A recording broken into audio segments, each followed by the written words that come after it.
Selamat siang, Assalamualaikum warahmatullahi wabarakatuh, teman-teman sekalian, sahabat media, dan juga Forum Jurnalis Perempuan Indonesia, serta teman-teman jurnalis. Selamat berjumpa kembali di acara Ngobrol Seru by IDN Times. Kali ini edisi spesial kolaborasi Forum Jurnalis Perempuan Indonesia dan IDN Times dalam rangka International Women's Day 2021. Ya, International Women's Day ada beberapa tema sebetulnya, tetapi misalnya UNDP temanya adalah Women in Leadership Achieving an Equal Future in a COVID-19 World.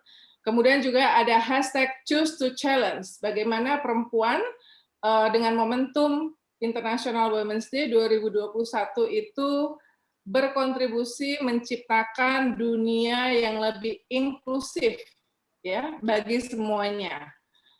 Dan kali ini saya sengaja mengundang Menteri Luar Negeri Republik Indonesia, Ibu Retno, karena menciptakan perdamaian dunia itu adalah salah satu hal yang sangat penting, ya.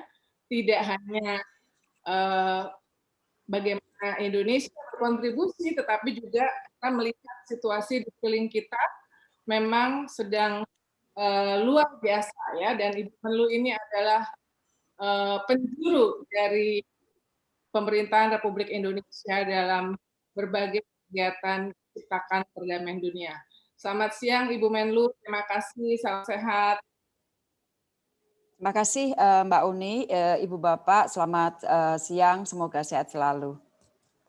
Ya, jadi Forum Jurnalis Perempuan Indonesia ini 22 Desember tahun 2020 genap usia 13 tahun, ada di 12 provinsi dengan anggota sekitar 450 orang, termasuk di Aceh, Papua, dan Papua Barat, daerah-daerah yang punya pengalaman konflik yang panjang, ya, dan juga proses-proses perdamaian.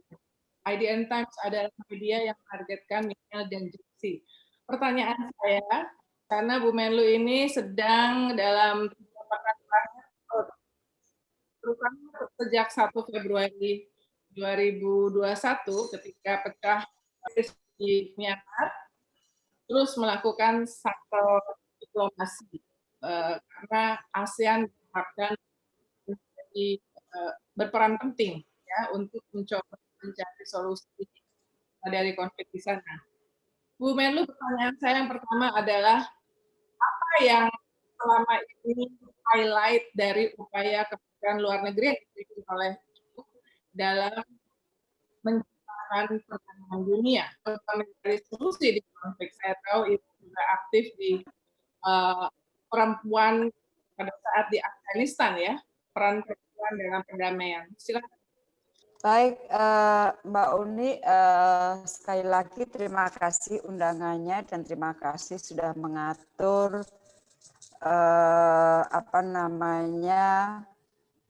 ngobrol dengan teman-teman semua in a brighter future. Saya yakin sekali kalau kita menginvest pada perempuan, maka sekaligus kita menginvest pada masa depan yang lebih cerah.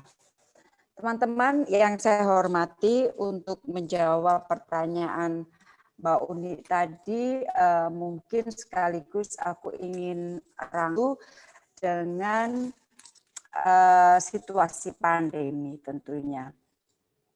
Nah, kita sudah lebih 1 tahun berada di situasi pandemi ini, dan walaupun angka kasus baru dunia mengalami penurunan dalam beberapa minggu ini, per hari kemarin teman-teman sudah lebih dari 116 juta orang yang terinfeksi. Acara resmi ini kita juga ngobrol mengenai masalah vaksin.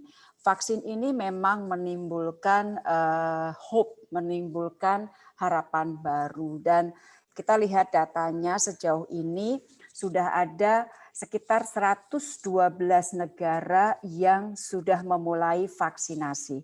Tetapi menarik sekali untuk dilihat angkanya, dari 112 ini 44 berada di benua Eropa. Negara-negara berarti kalau 44 dari 112 itu sepertiga lebih. Kemudian 22-nya adalah negara-negara di benua Amerika, 37 di benua Asia, dan baru 9 negara yang melakukan vaksinasi di benua Afrika.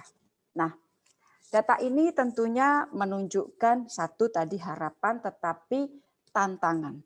Tantangan utamanya adalah bagaimana kesetaraan akses terhadap vaksin untuk semua negara itu bisa terus diperjuangkan. Dan prinsip ini selalu diperjuangkan oleh Indonesia dari sejak pertama pandemi mulai. Dan prinsip ini jugalah yang berusaha saya bawa, saya perjuangkan terus di dalam kapasitas saya sebagai salah satu co-chairs dari COVAX AMC Engagement Group yang merupakan forum untuk membahas kesetaraan akses terhadap vaksin untuk semua.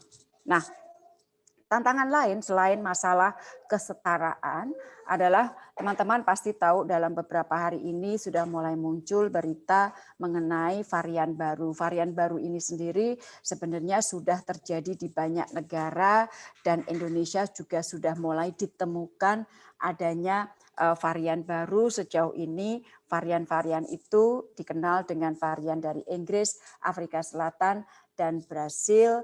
Dan data sementara mengatakan bahwa varian baru itu memang penyebarannya lebih cepat, namun tidak lebih dari segi fatalitasnya tidak lebih berat dari virus yang ada. Tetapi sekali lagi teman-teman, ini adalah data sementara karena sekali lagi banyak sekali hal-hal yang belum kita ketahui dari virus ini dan dari waktu ke waktu kita terus belajar mengadjust policy, mengadjust hal-hal yang terkait dengan virus ini dan dinamika di lapangan juga semakin tinggi.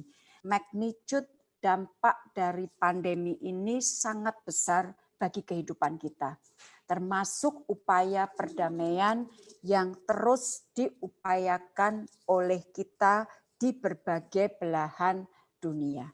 Di tanggal 10 Februari, saya berada di Laut Mati di Jordan, bertemu dengan Menteri Luar Negeri Palestina. Tentunya kita berbicara mengenai prospek perdamaian Palestina dan Israel, terutama dikaitkan dengan kebijakan-kebijakan baru dari administrasi Amerika Serikat. Nah, pada saat bicara sebelum ketemu dengan Menlu Palestina, saya bicara dengan Menlu Jordania, kita melihat terdapat adanya momentum baru yang harus segera dimanfaatkan untuk mengambil langkah maju bagi perdamaian Israel-Palestina. Antara lain, momentum-momentum baru itu satu adalah pendekatan dari administrasi baru Amerika Serikat yang kita lihat lebih seimbang dibanding dari administrasi lama. Kemudian adanya reafirmasi dukungan dari Liga Arab. Dan yang ketiga adalah mulai adanya langkah maju untuk rekonsiliasi internal antara di dalam Palestina. Dan mereka sekarang sedang mempersiapkan pemilu pada bulan Mei dan Juli.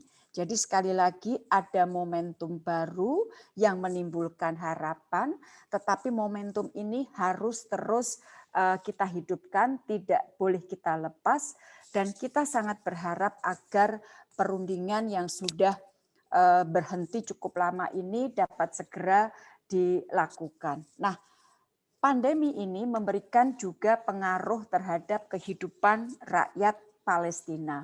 kebebasan bergerak banyak sekali dibatasi.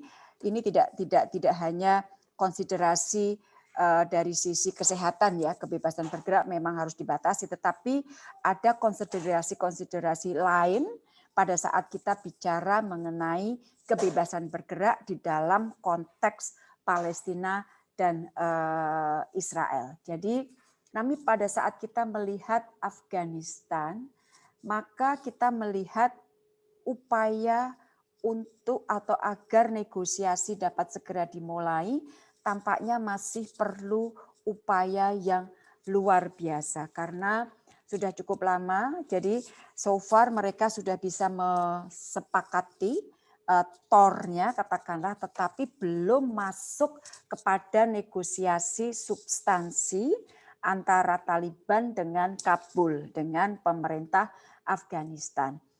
Gap masih cukup banyak dan pembicaraan dengan negara terkait termasuk negara kawasan penting untuk terus dilakukan agar semuanya memberikan dorongan agar negosiasi ini dapat segera dimulai. Nah, yang cukup memprihatinkan pada saat kita bicara mengenai Afghanistan, kita tahu bahwa negosiasi ini memerlukan sebuah kondisi kondusif, dan kondisi kondusif ini dari kita sebagai orang luar melihat itu belum tercipta di Afghanistan karena kita tahu masih banyaknya kekerasan terjadi di sana, masih banyaknya attack yang terjadi di sana, dan khusus untuk Indonesia satu hal yang menjadi salah satu perhatian kita dan didukung oleh banyak negara termasuk oleh Amerika adalah mengenai isu pemberdayaan perempuan di Afghanistan. Karena apa teman-teman? Indonesia berharap bahwa jika nanti mereka sudah berembuk, jika nanti mereka sudah selesai bernegosiasi, kita ingin bahwa hasil negosiasi itu tetap memberikan ruang bagi wanita untuk menjadi bagian penting dari kehidupan sosial, politik, ekonomi masyarakat Afghanistan. Dan oleh karena itu kita cukup aktif memberikan pelatihan-pelatihan dan bahkan kita di awal Februari membentuk jejaring perempuan Indonesia Afghanistan di awal pandemi, dan dari track ini kita terkait dengan isu ini berarti untuk isu perempuan kita mengambil dua track, yaitu satu yang terkait penguatan norma mengenai masalah women empowerment itu sendiri, kita bawa terus sampai ke PBB.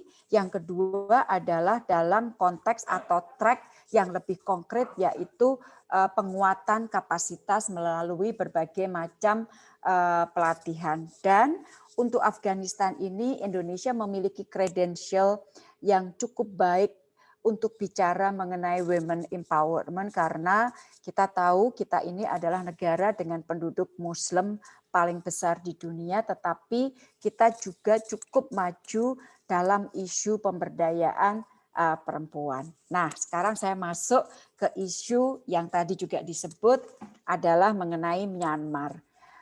Rekan-rekan yang saya hormati, 1 Februari kita dikejutkan dengan pengambil alihan kekuasaan di Myanmar oleh militer, oleh Tatmadaw, dan kemudian diikuti dengan penggunaan kekerasan, kekuatan dari security forces Myanmar terhadap para demonstran yang telah menyebabkan baik korban jiwa maupun luka-luka. Nah, saya ingin sekali lagi mengulangi posisi Indonesia.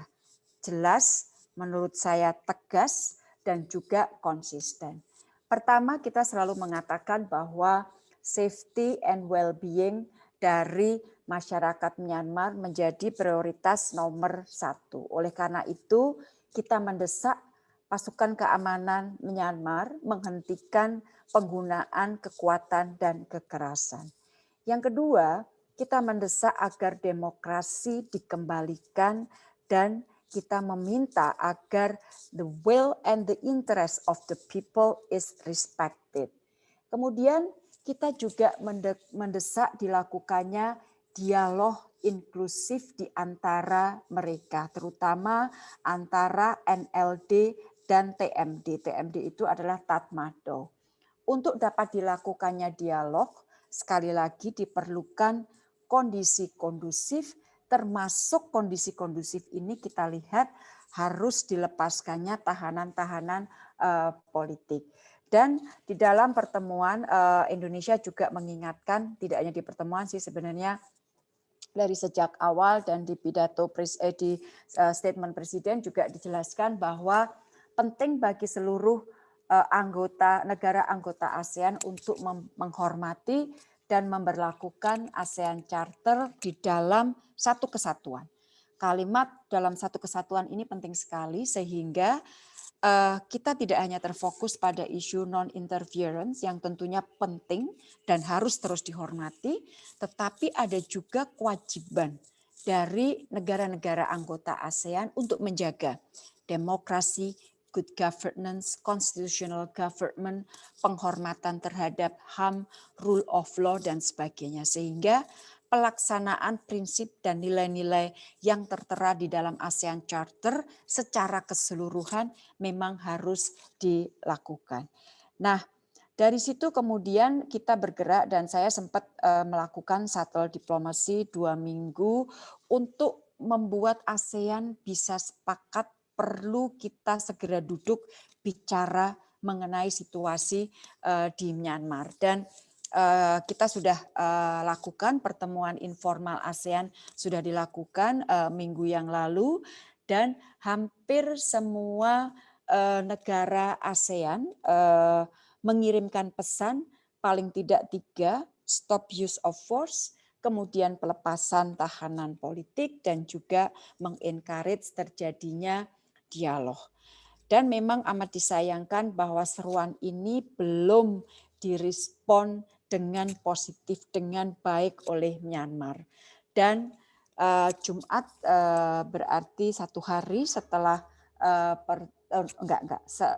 pada Jumat kemarin tanggal 6 ya, di bawah presidensi Amerika Serikat, UNSC Security Council juga melakukan pertemuan di New York dan membahas mengenai situasi di Myanmar.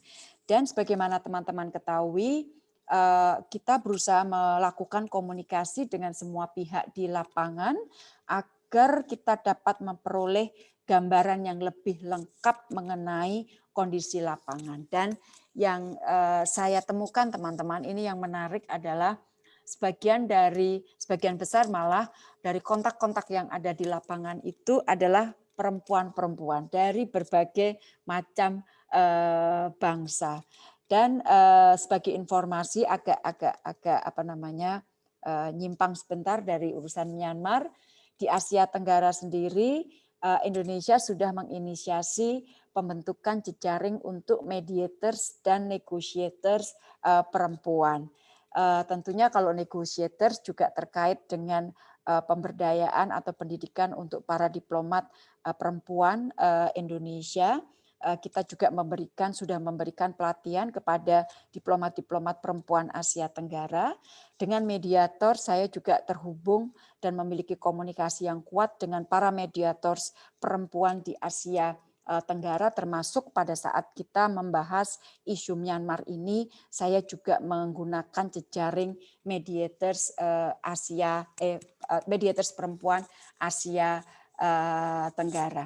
Kenapa jejaring ini kita inisiasi teman-teman? Karena saya yakin bahwa perempuan dapat menjadi agen perdamaian dan ini pas dengan tema dari pertemuan kita pada siang hari ini.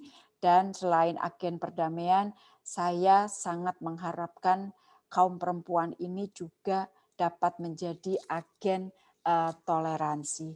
Jadi mungkin untuk menjawab pertanyaan Mbak Uni, pertanyaannya satu tapi penjelasannya 20 menit Mbak Uni, mohon maaf. Terima kasih, mungkin nanti kita diskusi lebih lanjut. Terima kasih Mbak Uni. Baik, terima kasih. Sebenarnya sudah banyak pertanyaan nih, saya harus ngalah banyak teman-teman dari daerah yang jarang-jarang sekali bisa ketemu langsung dan bertanya langsung kepada Ibu Menlu, tapi saya juga mau menyapa ada sejumlah pemimpin redaksi perempuan yang ada di sini. Kita punya WhatsApp grupnya Bu Menlu dan seru banget ya ngomongin politik, Myanmar, COVID, sampai drama Korea. Ada Mbak Diah Saminarsih juga nih, Oh, yang memonitor dari Jenewa ya. Mbak Diah udah di Jenewa nih. Ya, terus ada tadi saya lihat ada Mbak Yudit juga, ada beberapa teman-teman yang aktif di media sosial juga, perempuan-perempuan yang selama ini banyak ikut kegiatan kalau di netizen menggerakkan kegiatan-kegiatan sosial, termasuk Natalia yang ada di Makassar. Nah, sudah ada pertanyaan. Yang pertama dari Hairah Lubis, ini Sekjen FJPI, posisi di Medan sebagai produser dari DAA TV. Bagaimana implementasi kesetaraan gender di lingkungan Kemlu secara spesifik? Termasuk mungkin berapa banyak sih diplomat perempuan misalnya, terus tadi apakah ada juga yang masuk dalam kelompok negosiator perdamaian perempuan? Oke, Mbak atau Ibu Khairiah Lubis, terima kasih banyak pertanyaannya. Dan di sini juga ada bersama saya Ibu Duta Besar Siti Mauludiah. Beliau itu adalah Sahli Sosbud yang juga memegang isu kesetaraan gender di Kementerian Luar Negeri. Jadi saya ingat Mbak Uni waktu saya masuk Kemlu tahun 84, berarti udah berapa tahun tuh? 86. 86 tuh berarti tahun ini saya sudah 35 tahun berada di Kementerian Luar Negeri. Nah, waktu itu orang selalu mengatakan bahwa dunia diplomasi itu adalah dunia laki-laki. Mungkin bukan ada benarnya ya, mungkin kesimpulan itu diambil dari pertama, dari sisi jumlah perempuan pada saat itu memang masih sangat minoritas. Angkatan saya itu 10%.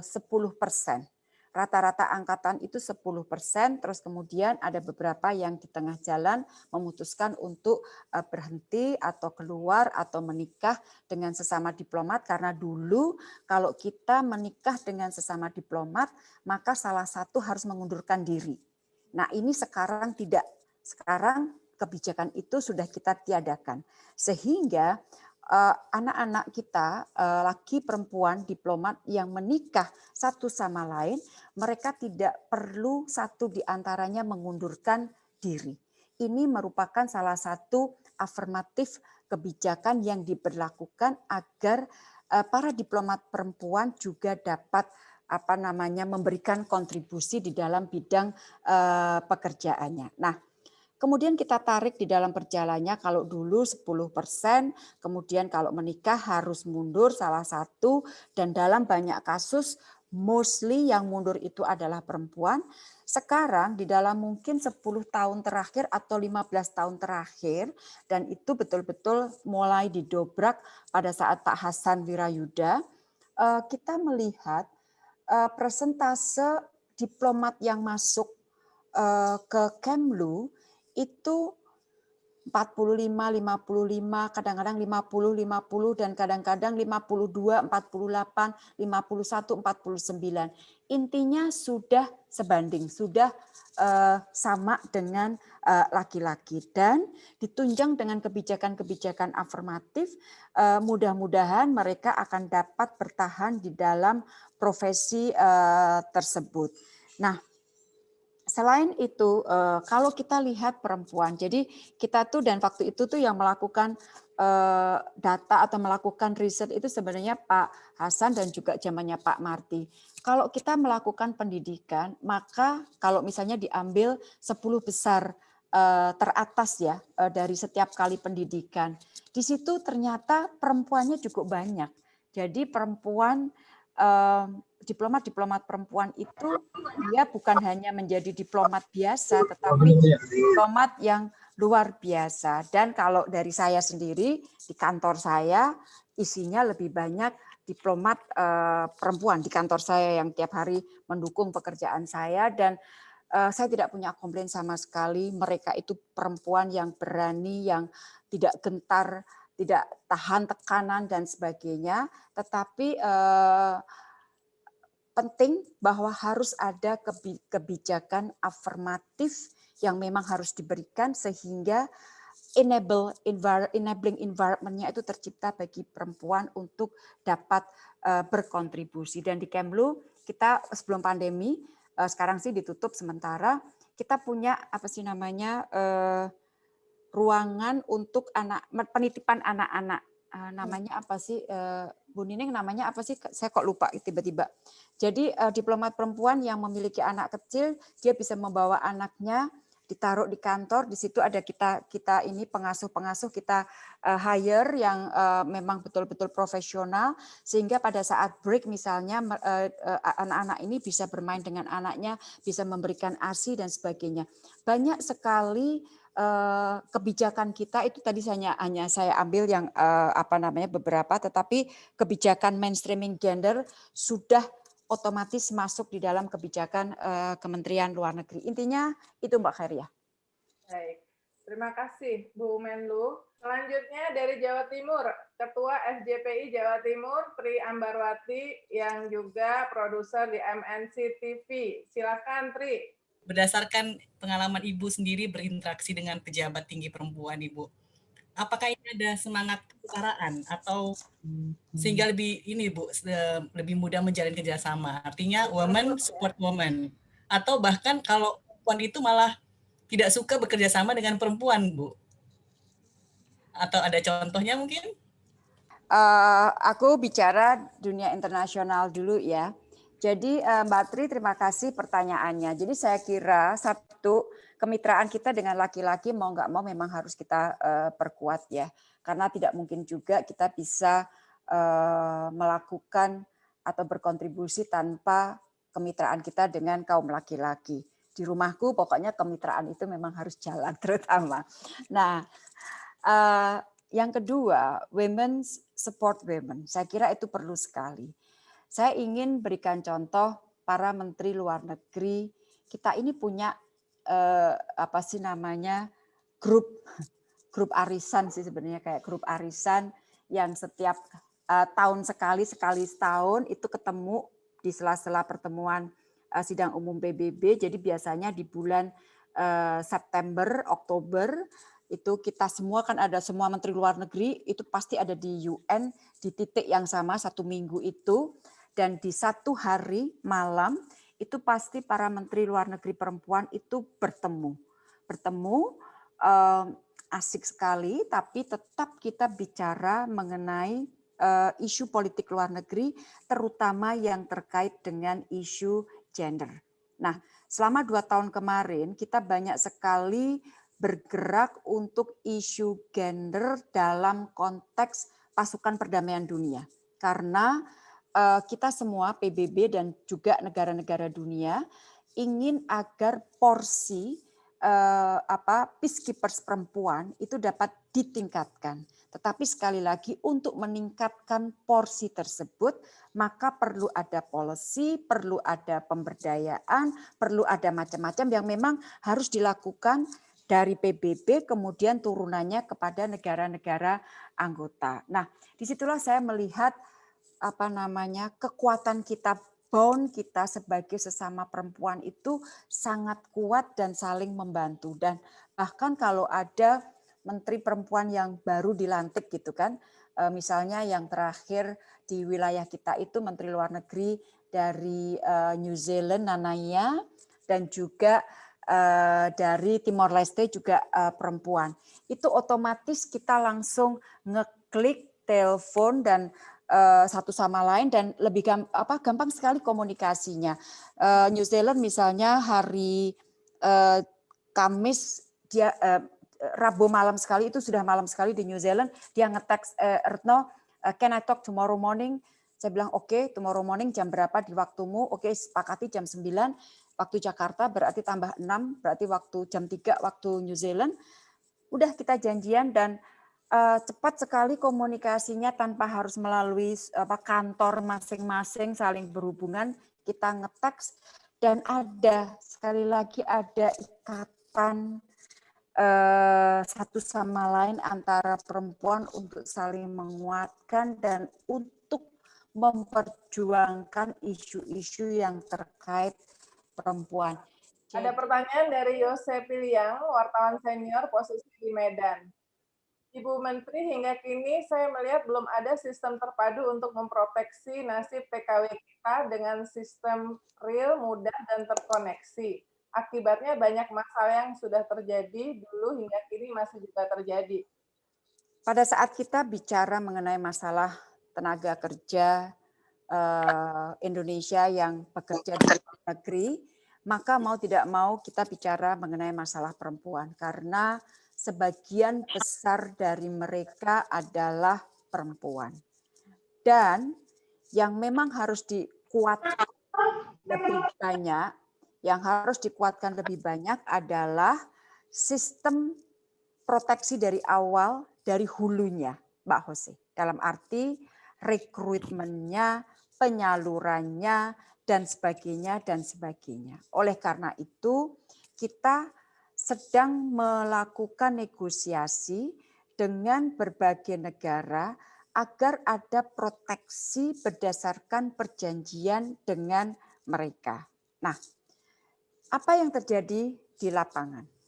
Kita berusaha proteksi, tetapi masih ada beberapa pihak yang selalu menggunakan segala upaya jalan-jalan samping untuk mengirim saudara-saudara kita ke luar negeri tanpa pembekalan, tanpa proteksi apapun, sehingga resiko yang kemungkinan masalah yang kemungkinan akan dialami oleh para TKI kita menjadi lebih besar. Nah, inilah yang memang harus diatur. Jadi satu adalah sistem, betul sekali, sistem harus dipercepat, diselesaikan negosiasi-negosiasinya dengan pihak luar. Yang kedua menyangkut masalah law enforcement dari sisi hulunya. Dalam artian, kalau terjadi kasus perdagangan manusia, maka law enforcement ini harus betul-betul ditegakkan sehingga menimbulkan efek jerah.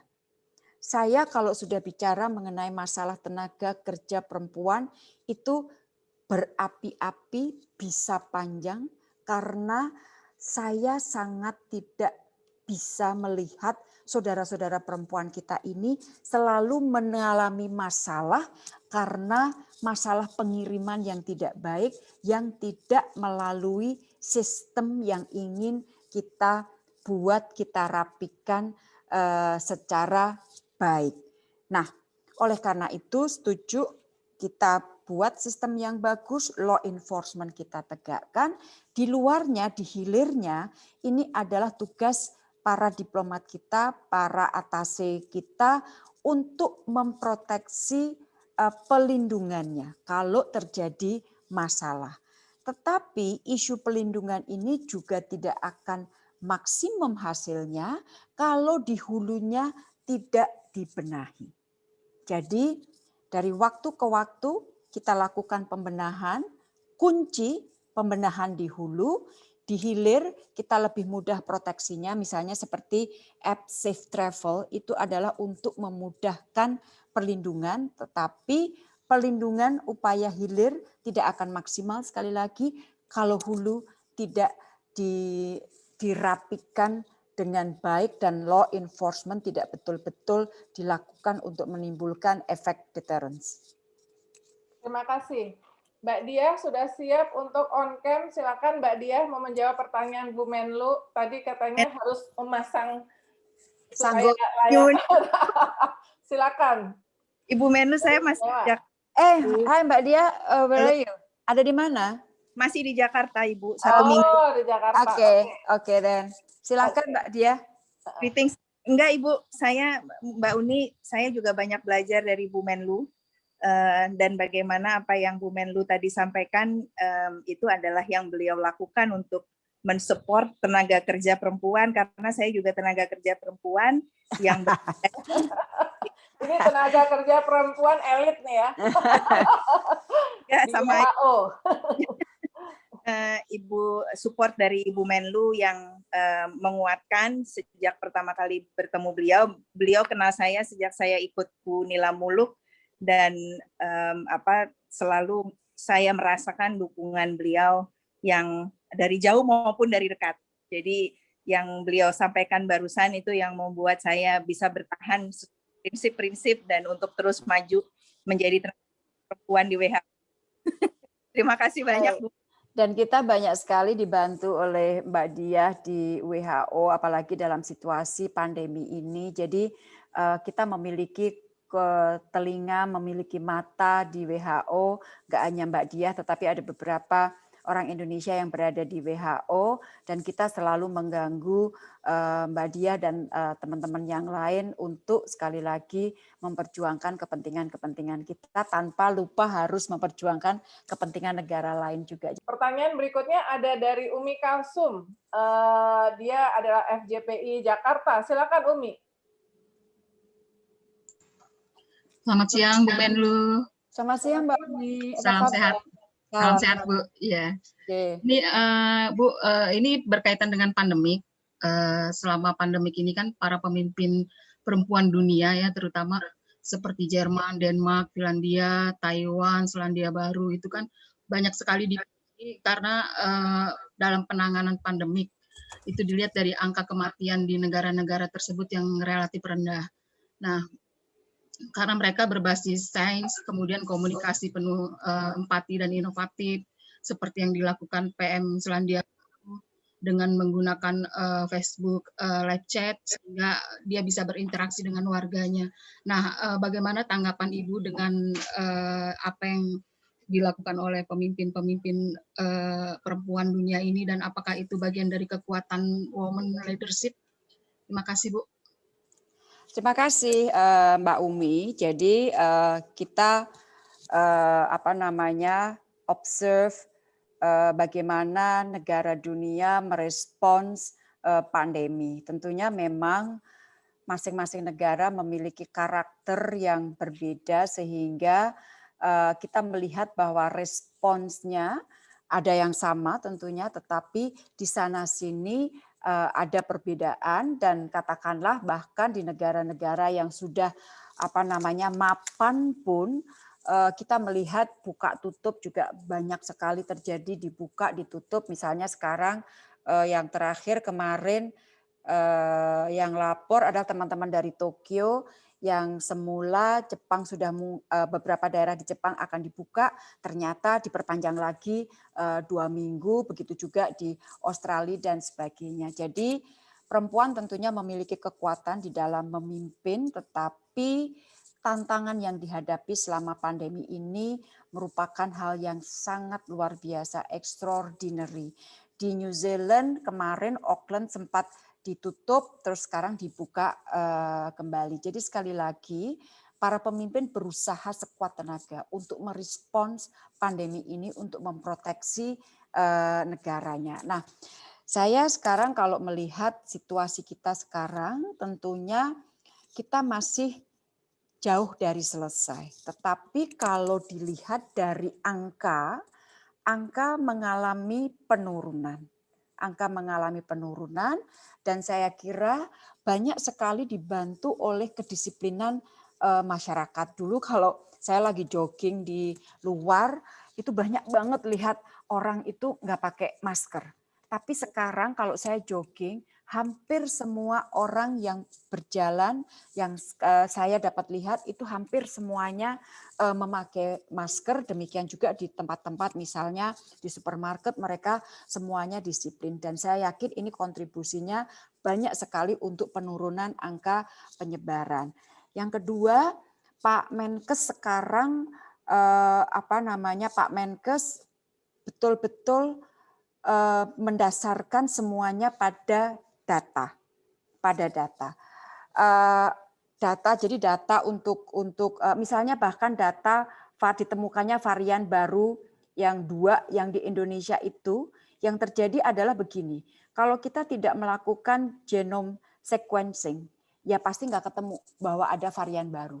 Tetapi begitu ada isu varian baru, Pak Menkes melakukan genome sequencing dan ketemu 2, dan 2 itu pun kemudian tracing-nya juga luar biasa, dan saya kira juga dikomunikasikan ke publik bagaimana tracing-nya, ke keluarga, ke penumpang dan sebagainya, sehingga transparansi kita untuk mengatakan ya ada ditemukan 2 orang dengan varian baru, tetapi ini loh yang sudah kita lakukan dari sisi trackingnya, penanganan kepada pasiennya, dan sebagainya, sehingga tidak menimbulkan kekhawatiran yang berlebihan dari masyarakat. Karena masyarakat memang, komunikasi kita ke masyarakat harus baik, dari waktu ke waktu harus diperbaiki, science based dengan data, agar masyarakat itu bisa betul-betul melihat bahwa oh oke, ada masalah, tetapi sudah dilakukan penanganan dan sudah ada penyelesaiannya.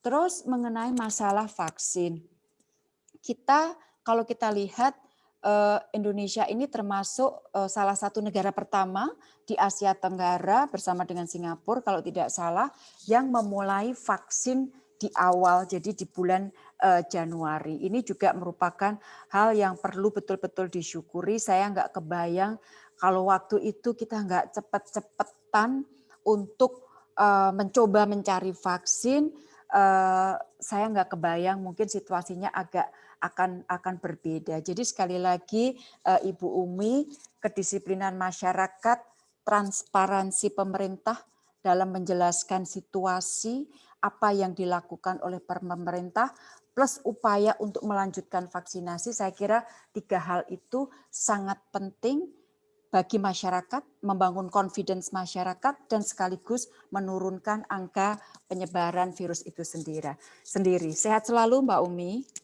Terima kasih Bu, salam sehat. Selanjutnya dari Papua, Olha, silakan Olha. Halo, selamat sore Ibu Menteri. Halo, apa kabar? Senang banget Udah bisa beda 2 ketemu. jam. Oh, udah jam 4 ya, Mbak Olha? Iya, udah sore di sini. Ya, Bu Menteri, saya ada 2 pertanyaan. Pertama, 1, apakah ada peluang diplomat untuk perempuan asli Papua di Kementerian Luar Negeri? Kemudian yang kedua, bagaimana cara perempuan asal Papua maupun asli Papua ini berkontribusi terhadap isu konflik yang terjadi di wilayah Papua itu sendiri. Demikian Bu Menteri, makasih. Oke, makasih Mbak Olha. Diplomat perempuan Papua kita punya cukup banyak sih sebenarnya ya, dan mungkin ini jadi membocorkan. Mungkin akan ada diplomat perempuan Papua yang juga akan menjadi duta besar. Jadi jangan lupa bahwa you are part of ini ya semuanya. Jadi kadang-kadang kita tuh suka bagaimana dengan Papua. Terima kasih selalu diingatkan, tetapi kita tidak pernah lupa keberpihakan kita terhadap Papua, dan harus dilakukan karena Papua adalah bagian dari kita dan tidak boleh dipisahkan karena Papua akan menjadi bagian kita untuk selanjutnya. Jadi diplomat perempuan Papua banyak, bagus-bagus. Insya Allah nanti sebentar lagi akan ada duta besar perempuan dari Papua. Kalau duta besar laki-lakinya juga sudah ada, kita bangga. Dan bahkan pilot perempuan Papua juga sudah ada. Yang dari lulusan New Zealand. Yang lulusan New Zealand itu aku bangganya sama Mas Tanto, sama Dubes Tanto, luar biasa. Dan anak-anak Papua yang sekolah di New Zealand itu kan Pak Dubes selalu mengupdate gitu. Mereka adalah anak-anak yang sangat membanggakan dalam arti sekolahnya bagus, kemudian santun dan sebagainya. Jadi Indonesia banget lah mereka itu. Kemudian yang kedua mengenai masalah apa yang terjadi di Papua. Mungkin teman-teman Papua dapat memberikan perspektif yang lain. Jadi begini, kalau kita bicara mengenai Papua, yang kita dengar kok hanya ada konflik sih, baik yang sifatnya mungkin horizontal ataupun vertikal. Ada banyak sekali ketidaksepakatan, padahal banyak lagi, lebih banyak hal-hal lain yang bisa diceritakan dari tanah Papua. Baik itu bagaimana Papua membangun, bagaimana ekonomi Papua, apa yang harus diperbaiki oleh pemerintah pusat terhadap Papua, apapun yang dapat diceritakan oleh teman-teman Papua kepada Indonesia sebagai satu keluarga maupun kepada dunia internasional akan sangat membantu, karena ya memang masih ada beberapa yang harus kita selesaikan di Papua. Tetapi banyak sekali hal positif yang bisa diceritakan oleh orang Papua kepada kami, kepada dunia, kepada semuanya, sehingga kita tahu pada saat kita bicara Papua itu bicara lengkap dan tidak hanya bicara dari sisi hal yang bisa dinilai negatif. Masalah ada, kita coba selesaikan, tetapi banyak isu positif yang dapat dimunculkan dari Papua. Mbak Olha, jadi semangat kita. Baik, terima kasih. Ini ada Agustina dari Lampung Pos, soal apakah pendekatan leaders perempuan itu juga bisa diterapkan misalnya dalam konteks komunikasi dengan Aung San Suu Kyi. It's very good question. Saya bertemu Dosu 2016 mungkin ya, saya ke Napito and I was among the first yang diterima. Kita bicara, kita akan mencoba terus untuk melakukan, tadi saya sampaikan, saya membangun komunikasi, jaringan komunikasi dengan banyak sekali pihak, dan kebetulan orang-orang yang saya ajak bicara itu adalah perempuan-perempuan. Jadi kadang-kadang ini Pak Agus, Mas Agus, kadang-kadang kita keperempuanan kita itu kita bisa gunakan untuk mendukung pekerjaan kita.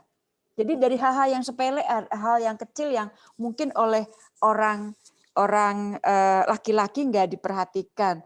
Misalnya nih, sepele banget nih, tanggal berapa ya, Menteri Luar Negerinya Inggris telepon. Dia baru saja ulang tahun. Nah, ini kan hal sepele dan ini biasanya yang mata perempuan yang lebih ngelihat gitu. Oh ya, dia habis ulang tahun. Jadi di awal pertama saya bilang, Dominic, belated happy birthday. Langsung udah cair kan. Jadi hal-hal kayak gitu tuh adalah hal yang sepele tapi bisa mencairkan dan mempermudah pekerjaan kita. Dan khusus untuk isu Myanmar, kembali lagi, saya akan mencoba terus berkomunikasi dengan jejaring saya yang kebetulan adalah sebagian besar adalah perempuan untuk membantu Myanmar. Sekali lagi, apa yang dilakukan Indonesia adalah bukan dalam artian interference. Negara ASEAN tidak ada satupun yang berniat untuk melakukan interference terhadap Myanmar. Tetapi yang kita lakukan adalah membantu Myanmar keluar dari situasi yang sangat delicate ini. Kalau data rekrutmen 15 saya berani 15 tahun yang lalu itu I think it's about 50-50 Mbak Uni. Untuk rekrutmen. Oh iya. Jadi banyak banget dan tadi saya cerita New York, kalau misalnya kita ke New York apalagi waktu kita DK ya, waktu kita jadi anggota Dewan Keamanan, itu yang jaga gawang banyak banget perempuan-perempuan kita dan galak-galak. Galak-galak dalam artian kalau negosiasi, tough banget mereka gitu. Daya tahan untuk negosiasinya oke banget. Nah, Ibu Menlu, kembali ke tema awal kita ya. Jadi bagaimana kepemimpinan perempuan mendapatkan kesetaraannya di dunia pasca COVID. situasi kita kan memang situasinya adalah bahwa perempuan memiliki beban ganda karena harus sekarang ngurusin anak yang bersekolah, banyak kekerasan dalam rumah tangga, kemudian ketika di PHK, ya pada saat COVID dimanapun ketika harus PHK, perempuan juga berpotensi untuk di PHK lebih besar dibandingkan dengan laki-laki. Poverty rate naik dan itu pasti korbannya yang pertama kali itu termasuk adalah perempuan ya. Tadi data PHK dua kali lipat perempuan yang berpotensi di PHK apalagi selama pandemi. Nah, Ibu melihat situasi Indonesia dibandingkan dengan dunia. Nah, di mana posisi kita menurut apa yang Ibu monitor baik di global, regional, kemudian mungkin bukan angkanya tetapi kayak semacam refleksi lah Bu untuk International Women's Day tahun ini. Oke, jadi saya selalu sampaikan begini Mbak Uni, kalau kita melihat perempuan, tugas kita adalah untuk memastikan bahwa tidak terjadi diskriminasi terhadap perempuan. Dan kita-kita ini perempuan harus berada di depan untuk sekali lagi. Saudara-saudara kita perempuan tidak mengalami diskriminasi. Diskriminasi itu bisa dalam urusan pekerjaan, dalam urusan sosial lainnya, ekonomi misalnya, urusan perbankan, akses terhadap kredit dan sebagainya banyak sekali. Tetapi kuncinya jangan sampai terjadi diskriminasi. Yang kedua, dari sisi mata uang yang lain. Perempuan ini adalah makhluk Tuhan yang kuat. Yang kuat. Jadi mereka memiliki potensi yang sangat tinggi dan saya percaya sekali dengan potensi kaum perempuan. Mereka akan selalu dapat menjadi bagian dari penyelesaian masalah, part of solution. Di masa pandemi, jadi Mbak Uni tadi bicara mengenai beberapa angka yang enggak angka secara spesifik, tetapi situasi di mana selama pandemi perempuan banyak dirugikan, ya. Tetapi at the same time, we also get angka yang menunjukkan peran perempuan selama pandemi. Misalnya, ternyata dalam konteks dunia, health workers, pekerja kesehatan, itu hampir atau justru lebih dari 70% adalah perempuan. Yes. And it shows kekuatan kita. Di situasi seperti ini pun 70% adalah kita, kaum perempuan yang menjadi garda paling depan, menjadi health workers. Kemudian saya tarik ke dalam. Kita lihat UMKM. UMKM kan di awal agak mengalami kesulitan luar biasa karena mereka harus mengadjust, bahkan line of business-nya kan harus di-adjust untuk merespon atau untuk mensuplai hal-hal atau kebutuhan yang diperlukan selama pandemi. And I got the data, more than 60% dari UMKM yang dimiliki atau dikelola untuk memasok barang-barang yang diperlukan selama pandemi itu adalah dimiliki atau dikelola oleh perempuan. So I have to see it from two angles. One, perjuangan kita untuk terus mengarus utamakan upaya agar diskriminasi tidak terjadi pada perempuan. Yang kedua, kita harus terus mengempower, memberdayakan perempuan karena potensi perempuan adalah luar biasa. So back to my introductory statement, investing in women is investing in a brighter future, Mbak Uni. Kak Retno, Your Excellency, itu aja deh ya. Your Excellency, the most powerful women foreign minister. Aku mau bilang dulu ya bahwa kenapa? Aku sangat bangga bahwa Mbak Retno ini benar-benar memimpin diplomasi kita di dunia. You have done so well and look so cool. Kita semua di grup saya yang wartawan luar melihat bagaimana penampilan Mbak Retno ketika bertemu dengan pemimpin militer Myanmar yang sekarang, dengan Menlu Thailand, dengan busana informal, sepatunya bukan hak, malahan kids. So cool, benar-benar unik sekali. Dan sepatunya Mbak Yuli sepatu kanan sama kiri warnanya beda loh itu. Milenial. Suci memang pemimpinnya ya. Tapi selama dia menjadi pemimpin 3 tahun ini, sepertinya banyak yang dielakkan, yang bukan diabaikan ya, tapi dia itu lebih mementingkan kompromi dengan para pemimpin yang notabene menjadi obstacle dia ya terhadap progres dan freedom gitu ya. Jadi dia itu bersikeras sekali, terutama mengenai masalah Rohingya, Mbak Retno. Itu dia itu sepertinya memihak sekali gitu. Nah, dan apakah sikap dia yang keras kepala ini yang sebenarnya menjadi rintangan terhadap perdamaian atau solusi di Myanmar. Dan saya melihat, tapi Suci bagaimanapun tetap menjadi suatu leader dan suatu kebanggaan ya, example untuk wanita-wanita Myanmar.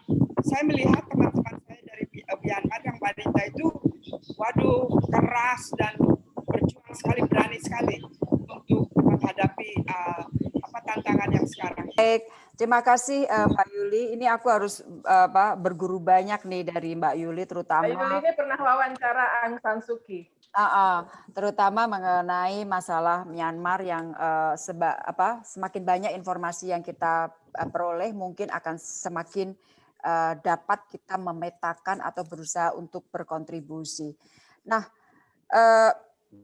jadi memang dalam kondisi seperti ini, makanya seruan yang dilakukan baik oleh ASEAN, oleh Indonesia dalam kapasitas nasional maupun seruan yang keluar dari Security Council itu adalah mengenai masalah dialog. Karena dalam situasi seperti ini akan sangat sulit terjadi perubahan kalau memang tidak terjadi komunikasi, dialog di antara mereka. Terutama sekali lagi pemimpin dari Tatmadaw maupun pemimpin dari NLD. Hasilnya pasti tidak seideal yang masing-masing inginkan. Pasti. Karena di dalam komunikasi, di dalam dialog, akhirnya di situ akan terjadi katakanlah upaya untuk mencari penyelesaian. Saya tidak mau mengatakan titik tengah, tetapi yang penting adalah penyelesaian yang harus mereka sepakati. Karena kami-kami ini, kita-kita ini adalah pihak luar yang hanya bisa membantu. Tetapi at the end, yang menentukan adalah mereka. Nah, belum lagi Mbak Yuli bicara mengenai masalah Rohingya. Jadi kalau per hari ini, mungkin sudah masuk tahun ketiga atau sudah lebih dari 3 tahun ya, isu ini tidak bisa atau belum bisa diselesaikan. Makanya waktu 1 Februari muncul, 5 Februari Presiden sudah bicara, ada kalimat yang Presiden sampaikan, walaupun situasi politik seperti saat ini, maka perhatian terhadap penyelesaian masalah Rohingya harus tetap mendapatkan perhatian. Karena sekali lagi kelihatan ada secercah sinar di ujung lorong untuk penyelesaian masalah Rohingya ini juga. Repatriasi menjadi lebih sulit karena bagi kita, bagi Indonesia terutama, repatriasi adalah jalan terbaik yang harus diupayakan. Karena rumah, baik mereka, tapi kondisinya di Rakhine State harus kondusif. Kegiatan ekonomi, kemudian situasi hubungan sosial horizontalnya juga harus kita bangun secara baik. Karena sebenarnya kalau kita melihat suku yang banyak sekali itu sama kita. Jadi unless ada rasa ini menjadi satu, saya khawatir Myanmar ini akan sulit maju ke depan. Ada isu Rohingya, ada isu ethnic armed groups, masih ada NLD, kemudian ada elemen Tatmadaw, dan lain-lain yang sekali lagi tanpa niat kuat, komitmen kuat bahwa mereka maju sebagai satu negara, itu akan sulit lagi. Dan di dalam diskusi saya dengan beberapa rekan media kawasan, saya bahkan menyampaikan begini, look, kita menjadi negara demokrasi seperti saat ini, cost-nya juga luar biasa tinggi. Dan kita harus akui bahwa militer merupakan bagian dari proses Indonesia menjadi negara demokrasi. Kalau di 97-98 katakanlah militer tidak paling tidak tidak let it happen, maka mungkin sejarah akan berbeda. Oleh karena itu yang saya sampaikan adalah bahwa Tatmadaw juga bisa menjadi bagian dari proses atau restorasi atau apapun lah, kalau Sekjen PBB mengatakan return to democracy, di situ sebenarnya Tatmadaw juga bisa menjadi bagian di dalam proses itu. Mengenai hasilnya sekali lagi, saya tidak akan bicara hasilnya seperti apa, it will be up to them to decide their future. Kalau ada bantuan, kita akan membantu tentunya, tetapi nasib mereka ditentukan bagaimana mereka berkomunikasi satu sama lain. Mbak Yuli, sehat selalu Mbak Yuli. Baik, terima kasih Bu Menlu dan Mbak Yuli pertanyaannya. Kita sudah di ujung dari acara Ngobrol Seru edisi spesial dengan Bu Menlu. Saya ingin mengundang Ibu Menlu mungkin untuk menyampaikan kata penutup berkaitan dengan International Women's Day 2021. Oke, terima kasih. Jadi sekali lagi selamat merayakan Hari Perempuan Internasional. Perempuan bisa dan akan terus bisa menjadi bagian dari solusi, dan ini kalimat saya ulangi, call untuk semuanya, termasuk saya sendiri dan juga para mitra laki-laki, bahwa investing in women is investing in a brighter future. Itu saja Mbak Uni. Mari kita saling memperkuat satu sama lain. Baik, terima kasih. Ibu Menlu, ibu-ibu, bapak-bapak yang ikut, teman-teman semuanya, baik yang jurnalis maupun ibu-ibu dan teman-teman kakak-kakak yang bukan jurnalis tetapi mensupport acara ini dengan hadir selama 1 jam lebih sedikit. Terima kasih. Semoga pandemi ini tidak membuat perjuangan bersama para perempuan untuk memberikan dampak positif buat masyarakat Indonesia khususnya terganggu, dan justru kita semakin kuat. Fighting. Terima kasih Bu Menlu, terima kasih semuanya. Selamat International Women's Day, salam sehat. Selamat siang, wassalamualaikum warahmatullahi wabarakatuh. Waalaikumsalam, terima kasih. Stay well.